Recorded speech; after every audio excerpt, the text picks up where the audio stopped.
Rick Hong here for Hollywood First Look. Today, I'm with Meagan Rath and Aaron Abrams, and we are talking their show, Children Ruin Everything. Let's take a first look. With kids, the hardest part of driving anywhere is leaving the damn house. Come on, we got a long drive ahead of us. I'm gonna stick you in the trunk. Yay, let's ride! No, Daddy's joking, baby. No one ever goes in the trunk. I'm not going, Dad! Can I go in the trunk? I was just wondering, what are your thoughts when you get approached and the title says, Children Ruin Everything? Because there's one thing about the business is you don't work with animals and you don't work with kids. So I was just wondering kind of like what your mentality was of like just kind of looking at the script first and just kind of going through it. Well, firstly, I mean, the scripts, like the children characters in the show, they're not written like regular children characters. They're not like very precocious. They're not smarter than the adults. They're not like little animals. They're just sort of like interesting weirdos. And the show is more about parenting than the kids. So it really feels, it seems like a refreshing sort of version of kids that I had never read before. So that was immediately took the edge off.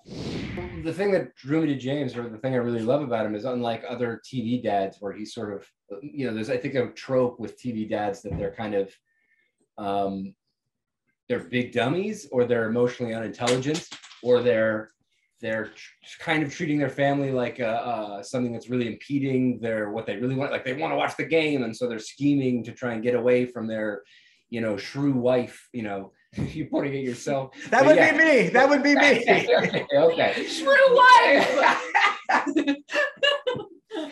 But what I like about James is that he like really loves his family, and that like his relationship with Astrid is very sort of emotionally intelligent. It's sort of, they feel like two people who've been to therapy and they communicate well. They're a good team. And that's what makes it, I think, the difficulty of children more poignant, more interesting, is that even when you're sort of not an idiot, like James is a very intelligent, sort of emotionally on top of it guy, children are still messing with him all the time. He still can't ever get on top of it.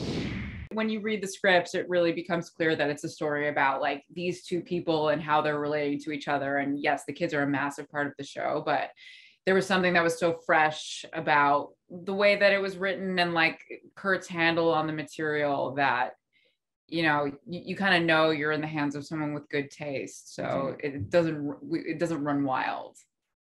One of the things children don't ruin is this show.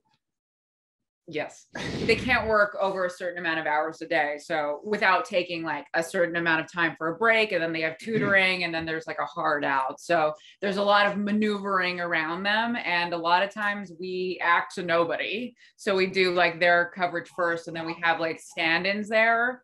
And we have someone reading the lines on behalf of the stand-ins.